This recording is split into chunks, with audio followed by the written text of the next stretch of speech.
It's really shocking to me to see otherwise very good journalists taking this Russia bounty story at face value. For those of you who don't know, who haven't heard the story, because I don't know, the news is like a hellscape every day and there's all new disasters that can overwhelm you.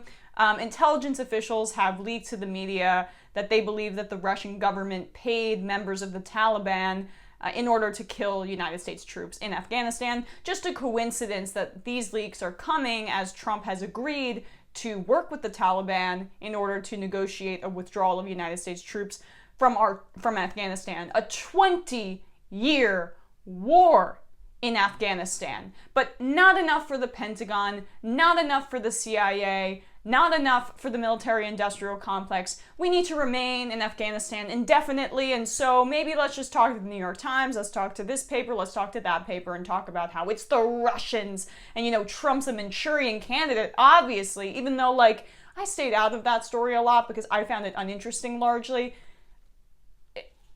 I don't think Russiagate proved to be much of anything. I think Trump has an affinity for dictators and had financial interests in Russia, and so that made him soft and cozy with Putin. But the idea that he colluded with the Russians to influence the election, I don't buy it. I don't buy it. And so now the media gets to fall back on its favorite thing. Rachel Maddow, she has material for the next year now. I bet she's really pumped about this story.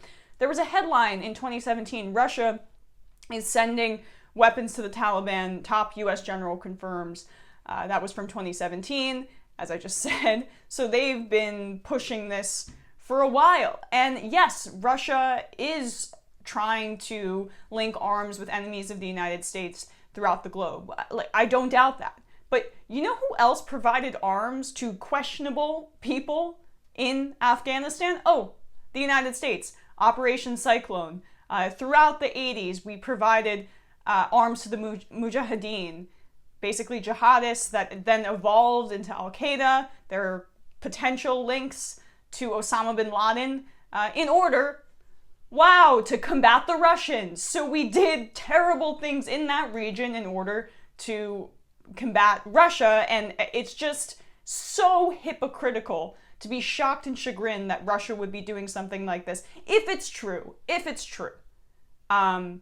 in the Middle East. So the bloodthirsty intelligence community has been trying to push this Russian narrative in Afghanistan for years. Again, I do believe that Russia is probably in talks with and is helping the Taliban, but it doesn't matter. We have to get out. And the timing of this story is so questionable because to me, it's clear as day that this is an effort to sway public opinion so that we remain in Afghanistan and the money train keeps rolling and people get to spill more blood.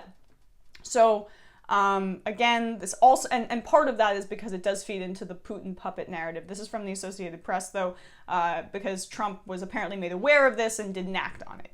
Top officials in the White House were aware in early 2019 of classified intelligence indicating Russia was secretly offering bounties to the Taliban for deaths of Americans a full year earlier than has been previously reported, according to U.S. officials with direct knowledge of the intelligence. The assessment was included in at least one of President Donald Trump's written daily intelligence briefings at the time, according to the officials. Then National Security Advisor John Bolton also told colleagues he briefed Trump on the intelligence assessment in March 2019.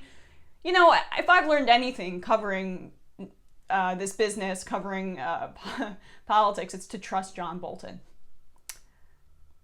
Yeah. I mean, maybe Trump didn't act on this because he realized that leaving more troops in Afghanistan would just lead to more deaths, so it's time to go. Trump does sometimes have decent instincts when it comes to our endless wars, but as reported in John Bolton's book, Bolton was shocked and chagrined and angered by Trump because he didn't bomb more people, basically. That was part of why Bolton turned on him.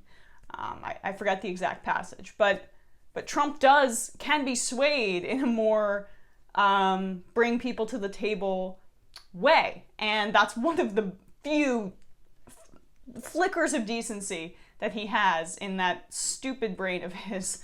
But Like, I don't understand how people are genuinely reporting on this story as if it isn't just obvious intelligence community propaganda. That's what it reeks of to me. I could be wrong, but I don't think I am.